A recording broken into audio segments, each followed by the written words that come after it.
Dearly beloved in the Lord, let us play. I think that we have to give our most special thanks to the 6 people I think were most influential in setting up this conference. And if you recall some of our earlier conferences where 2 people attended, I think you'll realize that this one is quite a success. Bruce Theriault and Polly Tabo did most of the general organization work here in Telluride.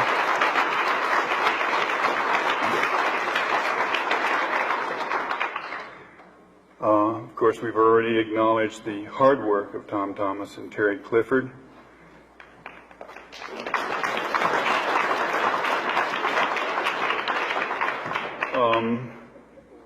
John Mandela did a lot of work on the folder that accompanied your visit here, the NARC 2 folder, and I think we should acknowledge him, and also Jerry Green that made it possible for us to be here.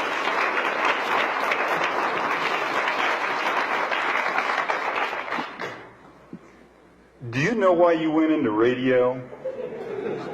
You? Yes.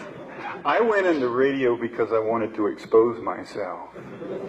And I think you did too. I think you're using all this collective radio bullshit as an excuse because you really wanted to be DJs, right? Right. You did. Okay, you wanted to be DJs and they wouldn't hire you. You would know. They looked at you and you said, "Ah, no, man, we don't want him," right? Or we don't want her. And you said, "Well, I think I'll go out and start my own. And then they'll have to let me go on the air." Right? Well, I did it that way. Really. I got rejected by more good radio stations in the United States. I collect rejection slips from book companies, and I collected refusals from some of the best radio stations in the country. But I think that's important for you to understand, because we got a lot of garbage that comes into this conference, and I listened to a whole bunch of it today, and I slept through some of it yesterday. And what you do is you get an elevated sense of your own importance. And you are. Now wait, come on. I know you're important. You know you're important.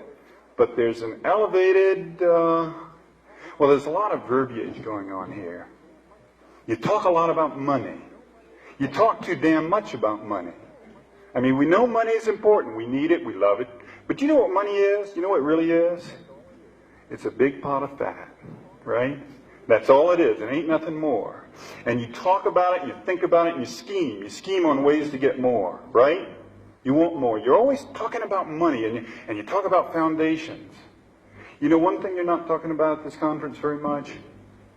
And that is the aesthetics of radio. There's almost none of that. And I think I'm partially responsible for that, because we all had chance when the original idea for the conference was set up. We all had a chance to submit ideas for subjects for what we should talk about. But I'm horrified by the fact that you don't realize that what we're doing is communicating with a whole bunch of people in a whole bunch of cities. I one time made up some sort of a weird list for, we were going to get some tapes from international broadcasters through the tape exchange. I'm still working on that bill. And I made up a list of the number of people that ideally all our stations reached combined. If all the people in all the cities that we were in tuned into us, we would be reaching over 50 million people. And that's an important force in this country. And that force is only going to listen to you if you do good radio. And if you do crap radio and sit around and think about organization and about money, you're not going to do what you should be doing with that license. That license is really precious. And you know, I mean, we've talked about it a lot. They're hard to come by. And they're going to be even harder to come by in the future. But you have a chance to do something with it and to change people's minds and to change their souls. And I really want to place at 2, and I'm supposed to go somewhere at 3:30, and we're in there at 2, and we're talking, and it's real boring, and then about 4 after 3 it gets interesting, and then everybody gets up and we leave. And I think you're too structured. I mean, maybe it's just that we're so new, we're so fresh to ourselves. We don't know what we're dealing with. We don't know the massive power that we have. And so we're concerned. We want to be, well, we want to be sort of, you know, we got a lot of long hair here, and we're sort of far out, and we use fuck on the air a lot, or some, late at night, hopefully. But we're not too used to sort of organization like we got here. I mean, we built organizations in our own communities because we had to. It was a requirement for us to get a permit, and we needed that. So now we got this national thing going, and we think, well, maybe we ought to be sort of proper about it. And I like those blue folders, and I like having all those restaurants listed and everything. I think that's great. And it's a damn sight better than some of the places we've been to, especially those little dinky conferences in 1953 that we went to. But the problem with it is you take it too seriously. And you shouldn't, because your radio station and you and the power that you have with that radio is a great tool. Do you know how radio works? I mean, do any of you really know how radio works? I think they're probably about 10% of the people here are techies. And they have the poetry of it, right? Okay, I have a vision of it. I have a vision of radio, right? You're talking into a microphone. You're talking into a microphone, right? And it vibrates this little teeny thing, just minuscule. You can barely see it. The best microphones of all were the RCA 44DXs. And what they had was a little teeny piece of metal that hung between two giant magnets. And they were great microphones. They weighed about 10 pounds. And what you did when you talked, that vibrated, that little teeny piece of metal, just a hair. And that tiny, minuscule vibration set up an electric current. And that electric current went into your board, you know, and it got amplified a little bit. And then it went, maybe, you know, however it gets to your transmitter, and then it went into your exciter stage. And I always like that word, the exciter, because it's exciting. That's where the transmitter gets excited. That's where it begins. That's where the heart of the transmitter is. There's a lot of passion in there, right there in that exciter, right? And that amplifies your tiny signal, your voice, your word, your poem, your idea, 100 million times, until it is powerful enough to go up that antenna and get squirted out to the universe. And it does. It goes everywhere. And that's the magic of it. I guess that's why I've never been able to get in with the cable folks, because they're talking about, you know, you cable, you got 300 subscribers, you're limited. Radio, you go everywhere and you do everything if you want to, if you have the courage to, if you have the need to. And I want you to have that need. I mean, I listen to your stations whenever I have a chance to go to the towns that you're in. And, you know, we've gone a long way from the original concept. And no matter how far we are from that, we have to acknowledge the person that made this idea available to us all was Lou Hill, who started KPFA in 1949. And there's a great book on that coming out in the fall under the Dildo label. It's the thesis that Gene Stebbins wrote about Lou Hill and Pacifica Foundation. It's called The Pacifica Story, 1949-1964. And it describes the anguish that those people went to. They knew they were doing something new and original and fresh in this country. It had never been done before. Nobody had ever tried that strange concept of putting words out that meant something to people. They weren't buying and selling ears. They weren't buying and selling people like commercial radio stations do, because that's what they do. They're buying and selling people in their ears to advertisers. They weren't doing that anymore. What they were doing was addressing their listeners as if they were humans. And that was magic. There was something magic in that. They learned something from the BBC and from the CBC. They learned some of the techniques from them, but largely they were working in their own vacuum, in their own hothouse. And they were creating a whole new genre of transmission. And it's so important that we're here as testimony to that. Because if they hadn't been there then, there's a good chance that we wouldn't be here now. There are a lot of technical reasons for that, and there are a lot of aesthetic reasons for that. Lou Hill and that bunch of nuts in Berkeley in 1949 brought us all to this room today. And they had something to teach us about the nature of radio and transmission. And that was, you think of your audience as an aesthetic whole. You think of them as the possibility, the chance that you have to transmit the great ideas of mankind. And that's sort of stuffy now. We look back on that and we think, well, that's the way it was then. Now we got public radio, right? And we got a lot of records to play, and we got to answer to a lot of forces in our community. I think a few stations are still maintaining that tradition. I think KBOO in Portland, to a large extent, and KRAB in Seattle, to a lesser extent, are carrying on that tradition, in some senses even more pure than when the folks started Pacifica. And I think the rest of us have lost something in the process. Some people call it block programming. I call it an idealization of the listener's ear. I don't think we should lose that. So I'm saying, I hope you don't talk about money too much for the rest of the conference. I hope you don't talk about organization as much as you have. I'd like to see you talk about the ecstasy of broadcasting. And there is an ecstasy in it. It's a thrill. You remember the first time you got in front of the microphone, right? Somebody threw the switch. Maybe it was you, maybe it wasn't, right? Well, I'm going to have to tell you. I did it back in 1902, and we had this wood-burning transmitter. No, I did it first time back in 1951, right? And they set me up. We used 78 RPM records in those days, if you'll believe it. If you've ever tried to slip cue a 78 RPM record, it's a mess. So we had our programs all timed out to 29 minutes and 30 seconds, right? And I was really nervous, the shaking like they are now. The shaking hand on the control board, right? And I timed up my last record, and I looked at the clock, and I realized it was going to run 3 minutes over time. 3 minutes? Wow. And there was a guy standing behind me, and he says, what are you going to do now? And I said, I'm getting out of here. And I got up and I left. I couldn't take it. Okay. I want you to think about that time when you first talked on the air, because we lose the thrill of that. We have the chance to teach volunteers. I know at KCHU we probably have 125 volunteers now. And the new ones coming in the door every day.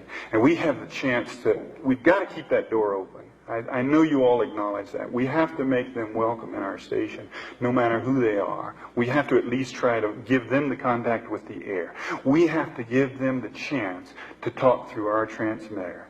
And some of them are going to talk funny, and some of them are going to talk bad, and some of them are going to talk wonderful. And we got to give them all a chance, because that's one of the reasons that we're here.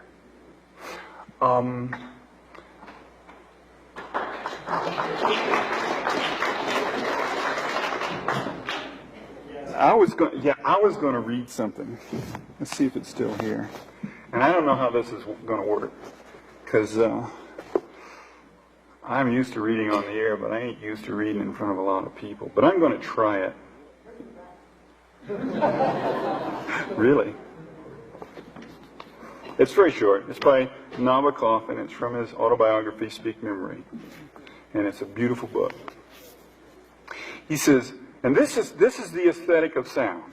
And I want you to think of this as if you were him listening to the language as spoken on a radio station, as spoken to you over the air. He says, I present a fine case of colored hearing. Perhaps hearing is not very accurate, since the color sensation seems to be produced by the very act of my orally forming a given letter while I imagine its outline. The long A of the English alphabet has for me the tint of weathered wood, but a French A evokes polished ebony. This black group also includes a hard G, vulcanized rubber, and R, a sooty rag being ripped.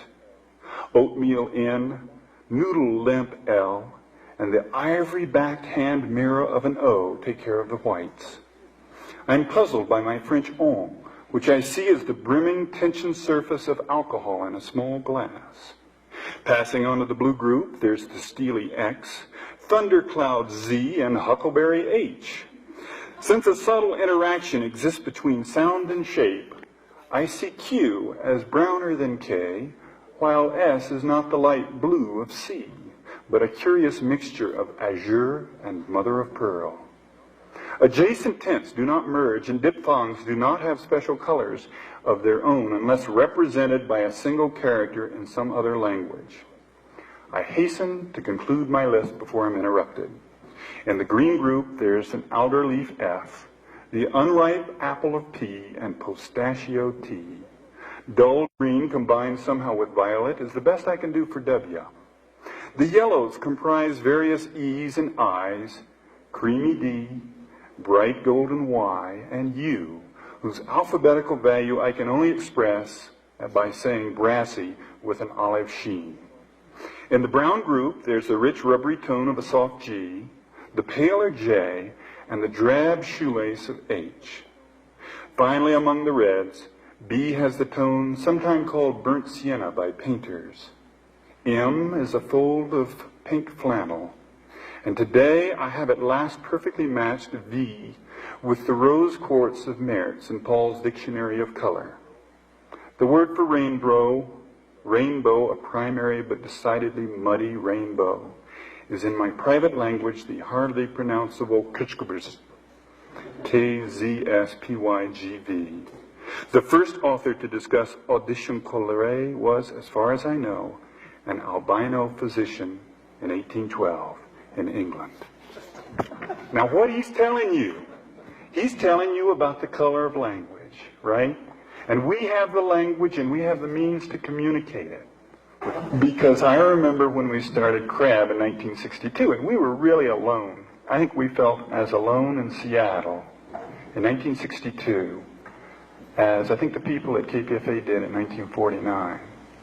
We were outside of their organization, and in a sense we had some leadership from it, but we were still alone, a long way away, in a far corner of the world, and it was gray and dark there. And we had this 5 kilowatt Collins transmitter shipped out from Philadelphia. And that transmitter was built in 1912. And if you don't believe it, go look at it. It's really old. It's got tubes that light up still. I think they still do that in some places. When we got the thing installed, this was going to be our great presentation of ourselves to the world, right? We were going to go on the air, we were going to communicate. We had some Indian music queued up. Indian music was pretty weird then. I mean, it's still weird, but I mean, it's a little bit more accepted now. In those times, it was really unknown. So we got the thing, Jeremy had worked out some hokey thing where you had to plug a plug into the tape recorder, and then you unplug the microphone, and then you hit the transmitter on the side, and then you pulled some wires apart, and then you poured water on it and shook it. And it worked, right? So one of the best reasons I can think of to have a unified transmitting studio equipment facility is that you can actually hear that power going out over the air. I mean, when you got remote control, it's a long way away, and you don't get to hear all that. The rushing of the fan, the blower fans that have to cool those tubes. Those tubes get very hot to send your words out to the universe. They have to get hot because they're really pushing it out. Okay, and so you have a blower fan going, and it's going fast. It's making a lot of noise.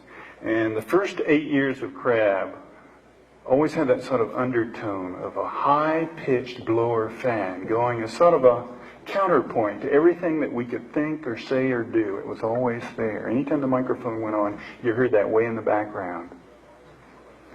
So we got all the plugs plugged in and gas, and you turned on the transmitter and you let the filament warm up for 15.5 minutes.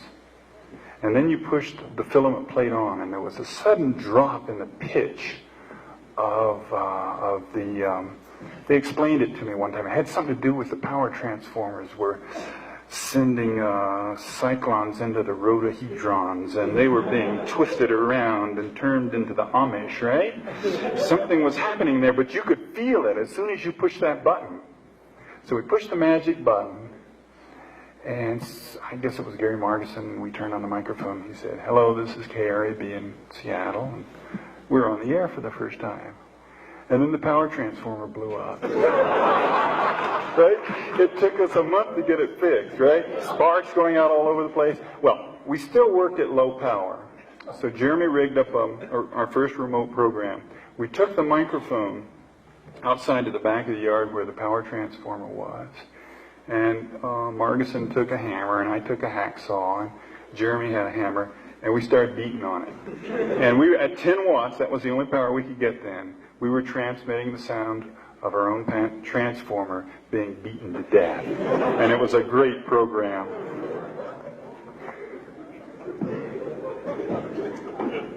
I got one other thing I want to tell you. This was about, this happened about down at the late lamented KTAL. And you know, we all have that problem is we say, well, we're open access and we want the community to come to us. And you know, every month there's going to be somebody coming in the door that you really don't want there, right? He's going to be real weird, or she's going to be weird, and they're going to want to do something really weird with your ear and your head. They're going to turn your head around too in the process, and they get scary sometimes. And they come. You know why they come to you? Because you're the watering hole. You're the watering hole to all the freaks and the intellectuals, to all the poets and all the nuts in your community. You're the watering, you're the place they have to go, because nobody else is going to pay any attention to them. So we were sitting down, me and Bill Wade were sitting down in Los Gatos, you know, not doing anything, which was our usual style. And this guy comes in and he really, you know, he looks like one of your regular hippies. He has a flower in his hair and everything, he has a briefcase. And he says, hi, I want to sell airtime for you. And we were trying to be commercial at that time, though not being very successful at it. And we said, oh, good, yeah, sit down and tell us about yourself. So he sat down and he let his briefcase fall open and a gun fell out of it. A 45, and he says, I just got out of Agnew State Mental Hospital, and I want to sell for you. And I thought, you know, we thought that guy could really probably sell for us. I bet he'd bring in more ads and we'd know what to do with. But we allowed us how we were sort of tied up then, and things had to be done, and we really wanted him out of there. And another of the problems that you have is that all the people who hang around these stations are sort of flaky. I don't think we tend to have very many tough guys, so we didn't have any tough guys to get rid of this guy. So we were debating on what to do, and finally he sort of got the message that we wanted him gone, especially his gun. We wanted his gun out of there real bad. And he says, listen, I'm about to go, but if you got a pair of scissors, I want to trim my mustache. And I said, okay. So I went to my desk and I gave him a pair of scissors. And he took them in his hand, just about like this, right up about this level to me. And he made a lunge for me. And then he sort of went off to the side and around me and into the bathroom. And you know what that guy was doing? He was pulling my string. He wasn't going to, I don't think he was going to use that gun on us, and I don't think he was going to use that pair of scissors on us. But he was going to pull our strings a little bit to see how we reacted. Because this guy, I guess, had been kicked around or ignored or hated or whatever happens to these people so much that people wouldn't pay attention to him. And he'd learned a new method of communication, and it was called scaring the shit out of people. And it worked. One of the things we can do is take people like that who have no other place to go, and we can give them a place to go. Not him necessarily, but there are a lot of people, younger maybe, or who haven't been twisted or bent around as much as he has, who need a place to go. And one of the things one of my friends said about community radio stations is that they create their own community. The community is your regular staff, and your volunteers, and your board. The people are around there all the time. And after a very short time, the community you end up serving is that tiny community. In other words, you got a bad program on the air, and you want to get this guy off. But you think, now wait a minute, now how are we going to get him off the air? Because he's part of our community, and we like him, right? You create your own community, and it gets to be very ingrown sometimes. Maybe even if it totals 75 or 100 people, it gets ingrown. And after a while, that's the only community you serve, unless you're really careful. You have to be careful, and remember there are other people out there, and they're listening to you, and they need you.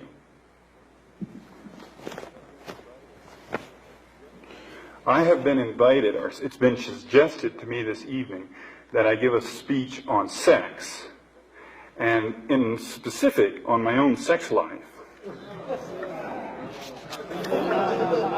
Techie rebellion. What's wrong? I'm going to give a speech. I'm going to give a speech on my sex life. Damn it. Come on. I've been doing, I play your games. I play your games. I do all the things you want me to do. I'm going to talk about my goddamn sex life. Come on. Don't you want to hear about it? Oh, you want to hear about it? Don't you care about it? No. You played the